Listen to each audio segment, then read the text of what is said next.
They say Seoul is a city that rewards the bold. What they don't tell you is that it also has a way of swallowing people whole, quietly, politely, with a smile on its face, until you look around one day and realize you've disappeared, and nobody even noticed you were gone. Nia Carter was 26 years old, and she was disappearing. Not all at once. Not dramatically. It happened the way most painful things do, slowly in small moments that each felt survivable on their own. A comment here. A laugh there. A door closed just a second too fast. A name mispronounced so many times that people stopped even pretending to try. She had come to Seoul 18 months ago with a graduate degree in marketing, a portfolio she'd bled for, and the kind of hope that only lives in people who have never been truly crushed yet. She had landed a position at Shin Corp, one of the most powerful conglomerates in South Korea, a company whose name alone made people straighten their posture. Oh, it was supposed to be her beginning. Instead, it had become something she didn't have a clean word for. The Shin Corp marketing floor occupied the 23rd level of a glass tower in Gangnam, and it was the kind of office that looked like a magazine spread. All clean lines, muted grays, and employees who moved like they were always being watched by someone important, which, at Shin Corp, they usually were. Nia's desk was near the back, or tucked beside a floor-to-ceiling window that overlooked the Han River. On any other day, in any other life, that view would have felt like a gift. She'd grown up in Atlanta, Georgia, in a small apartment where the window faced a brick wall.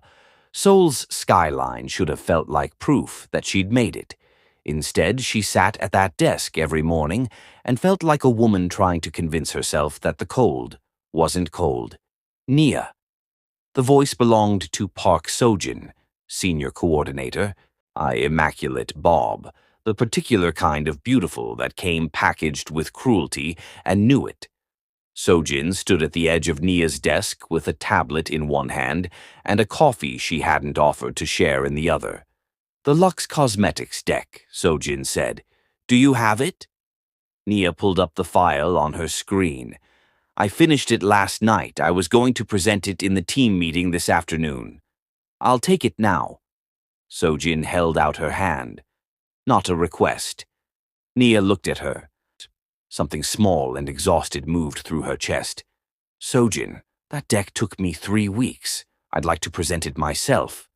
You'd like to. Sojin repeated the words the way someone might repeat a child's wish for something they weren't going to get. She tilted her head. Nia, you know how Director Kwon feels about foreign presentations. You've seen how he looks when you speak in the meetings. She lowered her voice, not out of kindness, but because cruelty lands better when it's intimate. I'm helping you. I'll present it, he'll approve it, and your name is still on it. Everyone wins. Everyone wins, Nia said quietly. Sojin took the tablet without waiting for another answer. She walked away on heels that clicked like punctuation, sharp, final, closed. Nia turned back to her window. The Han River shimmered 23 floors below, indifferent and silver. Everyone wins, she thought, except me. It's never me. The afternoon meeting was held in the glass conference room that everyone called the fishbowl. 12 people sat around the long table. Director Kwon Tae-sung presided at the head, a compact, humorless man in his 50s who wore his authority like a second suit. Nia had dressed carefully that morning, a rich emerald blazer over a black fitted top, gold earrings her mother had given her before she left for Korea. She had told herself, the way she had to keep telling herself, that today would be different, that she would speak up, that she would take up the space she'd earned. She hadn't expected Sojin to go first. The Lux Cosmetics campaign, Sojin announced, clicking the first slide onto the screen with the smooth confidence of someone who had rehearsed, is a concept I've been developing around the theme of rediscovery.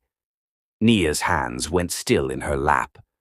She watched her own slides appear on the screen, her layout, Her color story, the cultural tie-in she'd spent 2 weeks researching, the tagline she'd rewritten 14 times until it felt true. Rediscover the skin you were born to love. She had written that line at 2 a.m. on a Tuesday, and she remembered the exact feeling when it finally came, like something clicking into place. Now it was on the screen with Sojin's name attached to it. "This is excellent," Director Kwon said, nodding slowly with the gravity of a man who believed his approval was a gift. "The angle is fresh. The copy is strong." He looked around the table. "This is the standard I expect from this team." People nodded. Someone murmured appreciation. Sojin smiled, that careful, practiced smile that knew exactly how much to show. Nia sat perfectly still. Her face was composed. Her hands were flat on the table. She had learned in 18 months that reacting was dangerous. That a black woman with emotion in a Korean boardroom became instantly the problem in the room.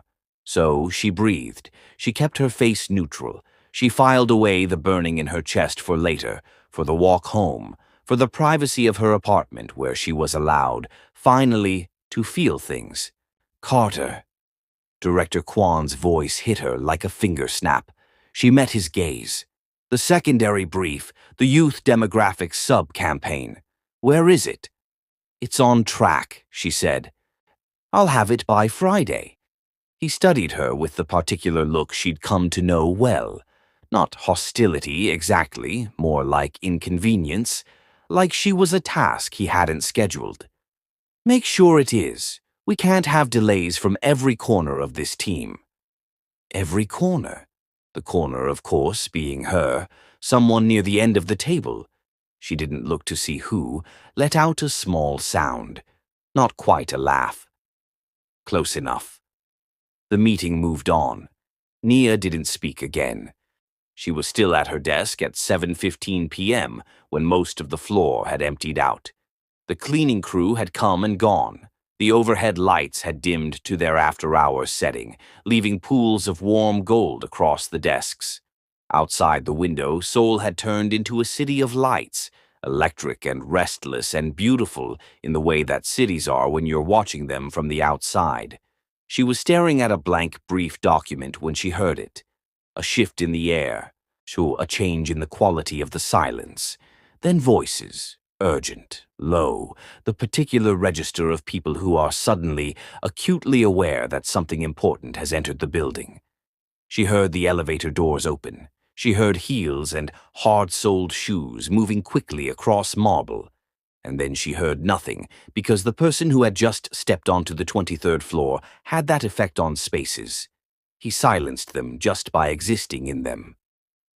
Nia looked up. He was tall. That was the first thing.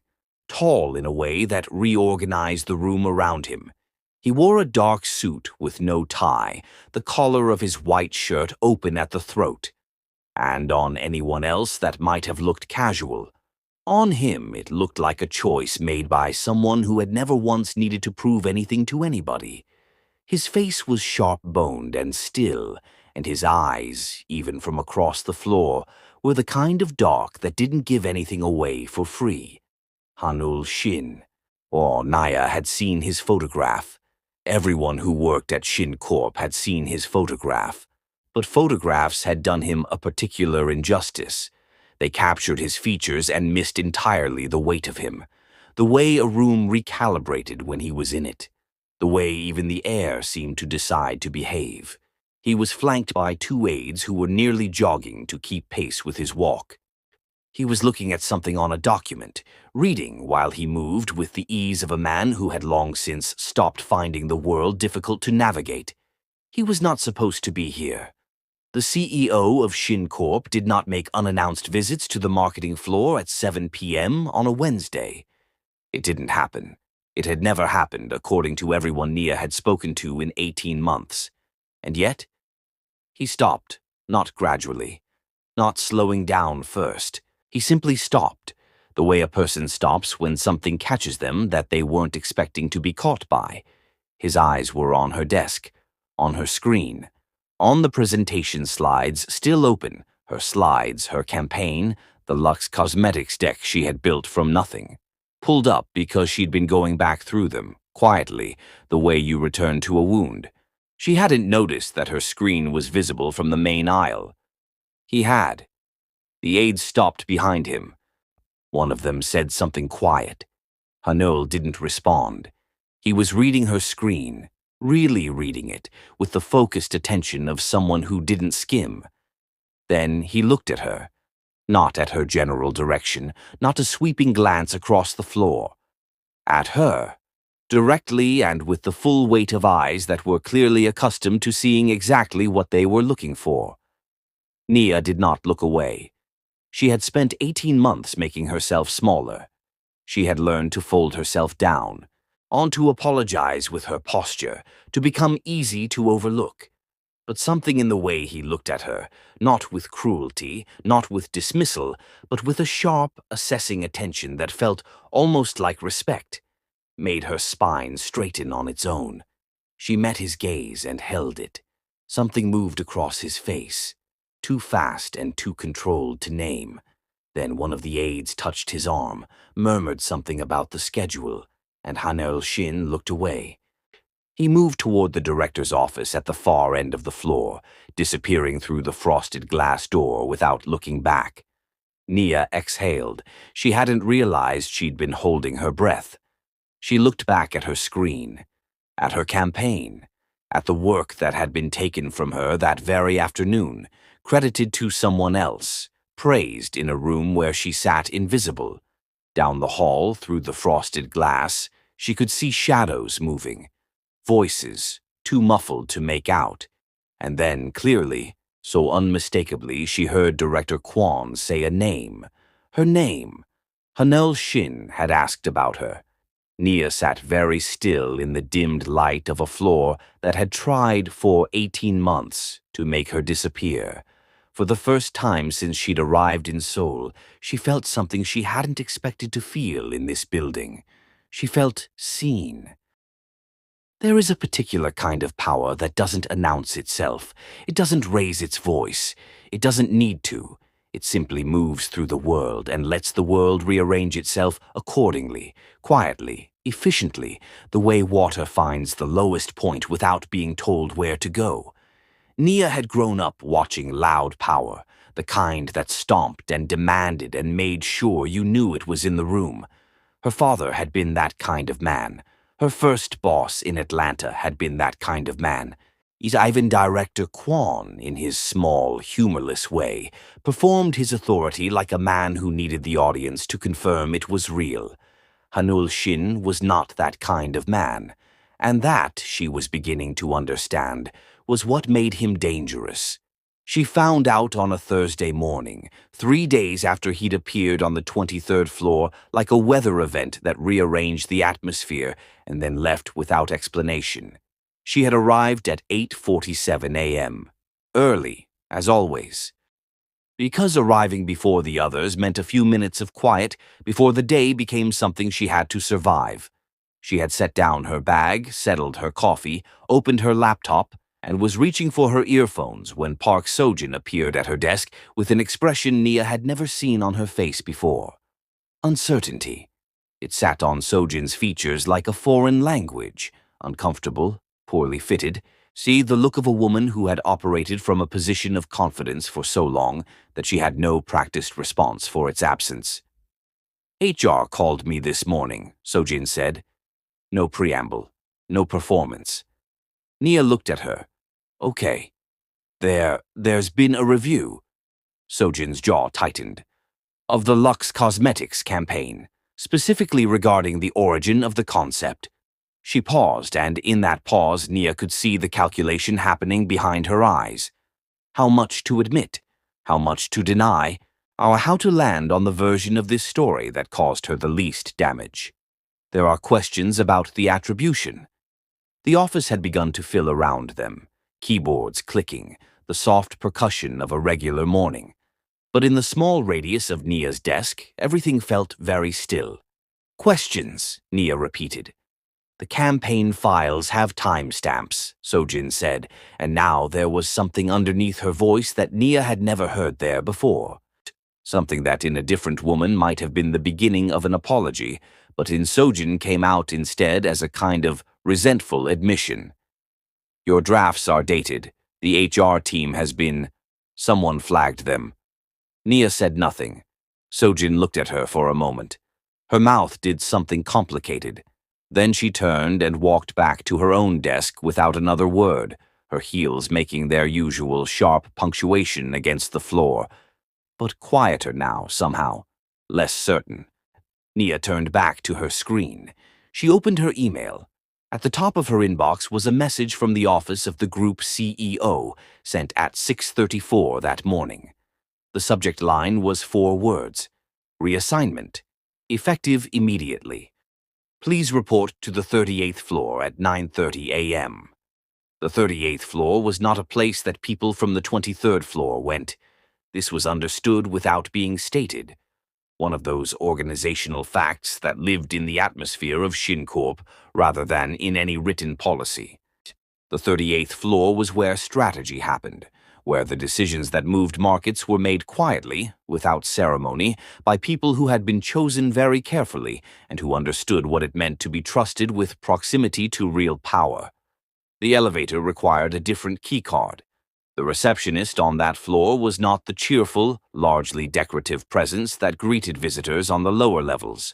She was a trim woman in her 40s, with reading glasses pushed up into her hair, and the particular manner of someone who had seen enough to be unimpressed by almost anything. She looked up when Nia stepped off the elevator. Carter, Nia? Yes. You'll be in the East Wing, Special Projects. She handed Nia a new keycard, matte black, heavier than the standard issue. Mr. Shin's assistant will brief you at 10. Nia took the card. Mr. Shin's assistant, she said. Not a question. More like a person quietly confirming that the ground had, in fact, shifted beneath them. Is there a problem? The receptionist asked, not unkindly, just efficiently. No, Nia said. No problem. She followed the direction indicated and walked into the East Wing, and the door closed behind her with a soft, pressurized click. The sound, she thought, of a world sealing itself shut on one side and opening uncertainly on the other. His name was Lee Junho, and he was the most organized human being Nia had ever encountered. He was perhaps 30, slender, with wire-rimmed glasses and a tablet that seemed to be an extension of his body. He spoke the way people speak when they are accustomed to being listened to carefully, measured, precise, no word wasted. Your new title is Senior Campaign Strategist, Special Projects Division, he told her, walking her through the East Wing at a pace that assumed she could keep up. You'll be working directly on 3 accounts that have been pulled from the general marketing pool for strategic reasons. You'll report to me on logistics and to Mr. Shin on content and direction. Nia kept pace beside him. Directly to Mr. Shin. When required, yes. Junho glanced at her. Is that a concern? It's a clarification. Something shifted at the corner of his mouth. Not quite a smile, an acknowledgement. Your workspace is here. He stopped at a glass-walled office, a real office. Not a desk in an open-plan floor. It had a door, a view, a clean desk with a new system already set up. Nia stood in the doorway and looked at it. In 18 months at Shin Corp, she had never had an office. She had been given a desk near the back, beside a window that was the only grace afforded to her, and she had made it as much hers as she could with a small succulent and a photo of her mother and the particular stubbornness of someone who refused to accept that they were temporary. Now she had 4 walls and a door and a desk with her name on a small printed card already positioned at its edge. Carter Nia, Senior Strategist, Special Projects. The accounts briefing is at 2. Junho said. I'll send the files to your new system. Review what you can before then. He was already moving away, tablet in hand. Oh, and Carter SSE. She looked up. Mr. Shin doesn't like people who are grateful, he said, in the tone of someone passing along genuinely useful information. Sure, he finds it inefficient. Just do the work well. That's what he actually wants. Then he was gone, and Nia was standing in her office, in the silence of a floor that hummed with a different quality of purpose than the one she'd come from. She stepped inside, set her bag down, sat in the chair. Outside her window, Seoul glittered under a pale winter sky, and for a moment she just let herself be still inside the strange and delicate fact that something had changed. She didn't let herself feel too much of it. She'd learned that lesson. Hope was a thing you rationed carefully, like water in a place that had gone dry before. But she allowed herself one breath, slow, deep, and full. Then she opened the files and got to work. She didn't see him until Friday. She had been in the glass-walled conference room of the East Wing, a different kind of glass room than the fishbowl downstairs, smaller and quieter. Oh, with no sense of performance about it, running through the first account brief when the door opened and Haneul Shin walked in. He was not alone. Two men followed him in, senior executives from the look of them, the kind of men who filled a room with their own gravity. But the room had already decided who it belonged to. It had decided the moment he walked through the door. He sat at the head of the table without looking at her, opened a folder. "The Lux campaign," he said. "Walk me through the original concept." Nia blinked. "I'm sorry." "The campaign you built." He looked up then, and his eyes were exactly as she remembered, dark and direct and giving nothing.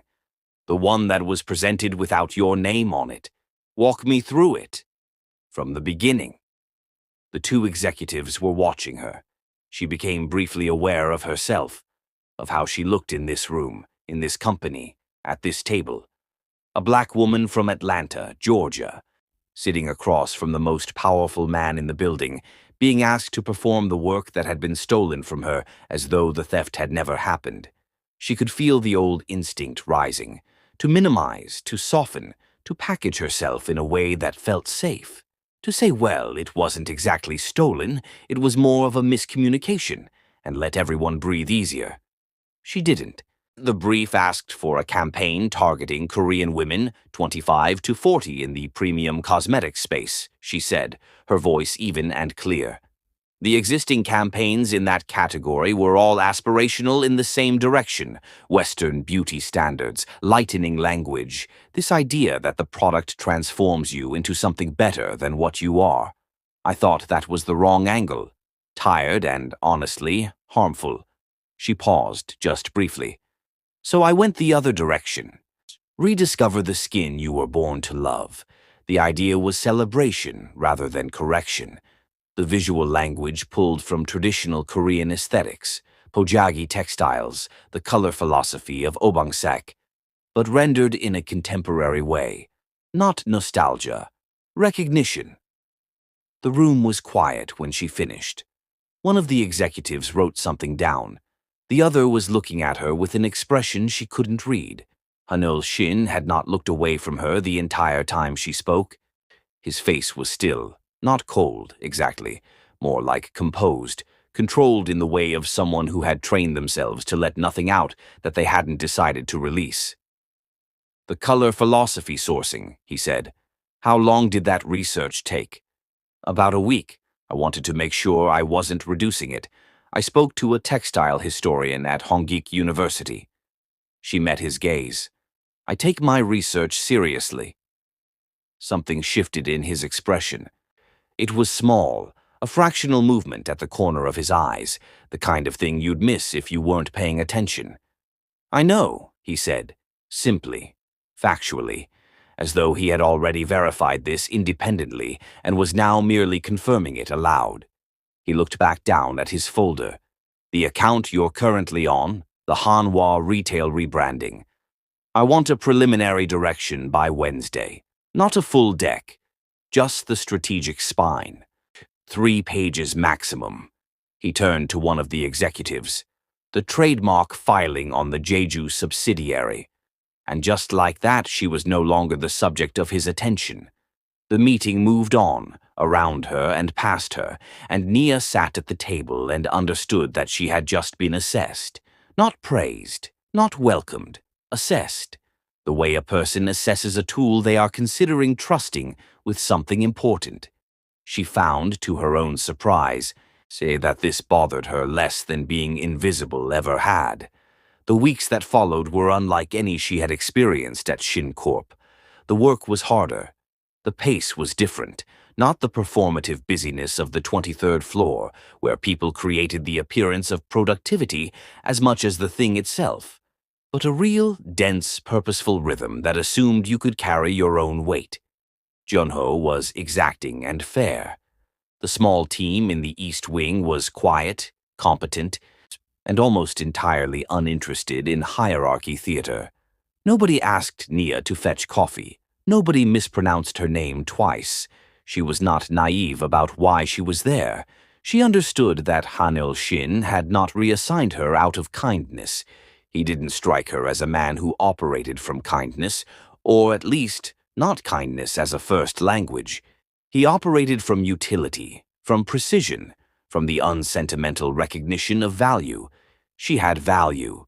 He had recognized it. He had moved her accordingly.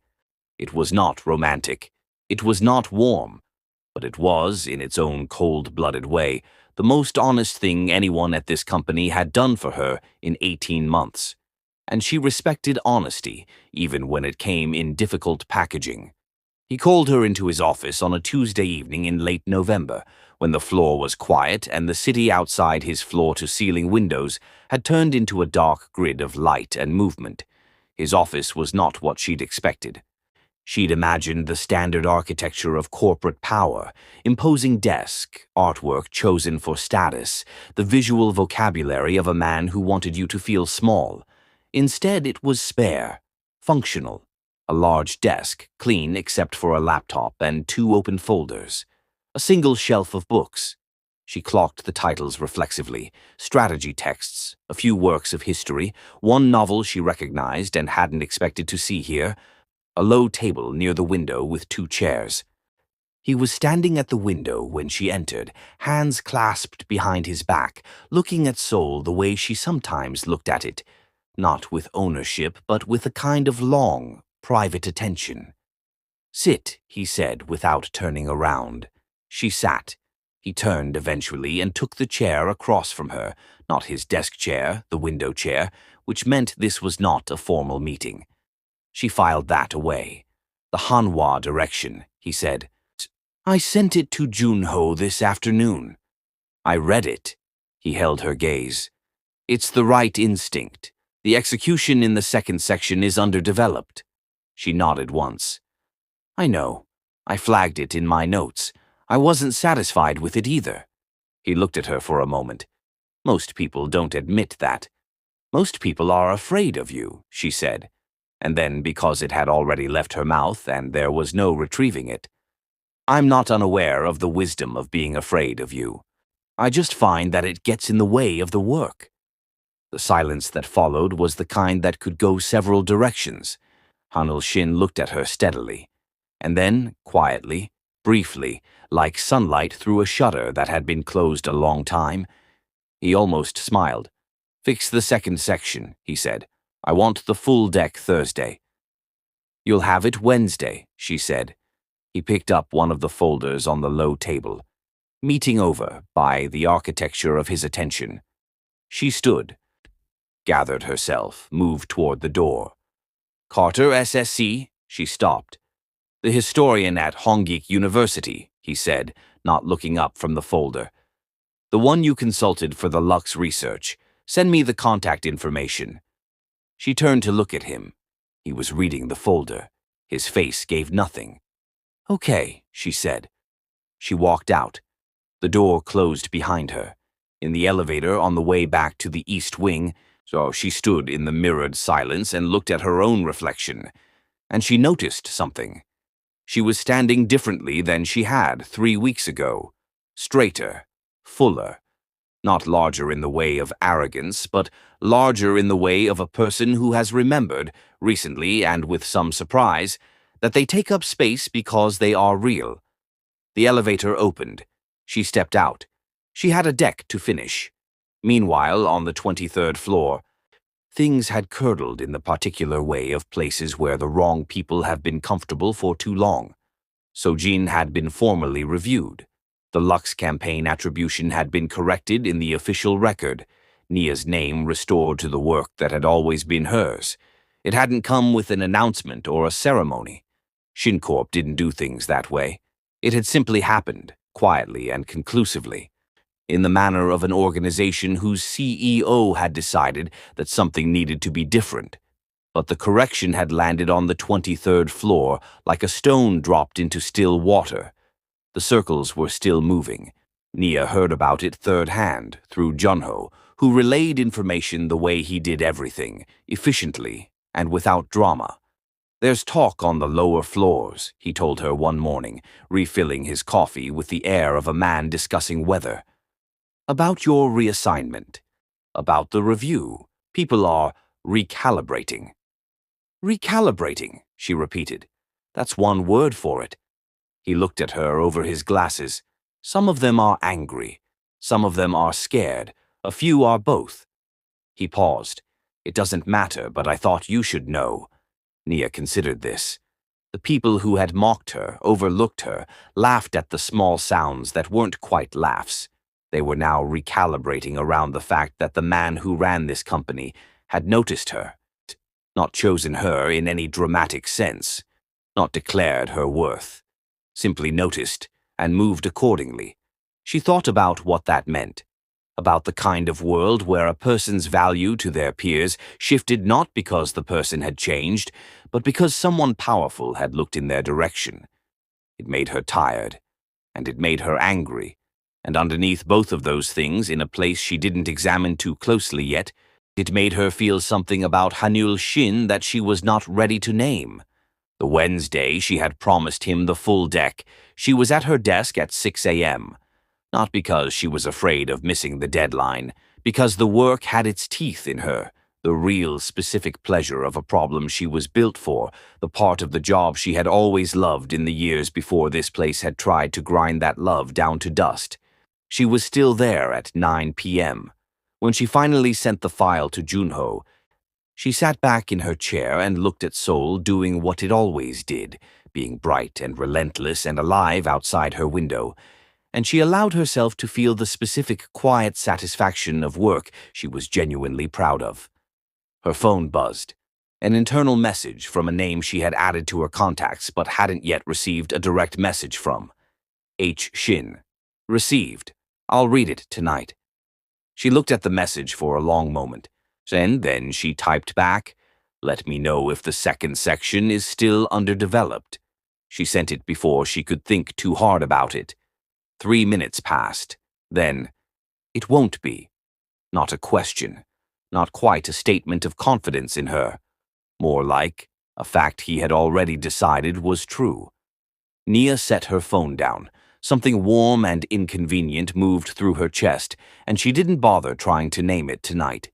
There was time for that later. Right now, the work was good. She was here. She was seen. That was enough, for now.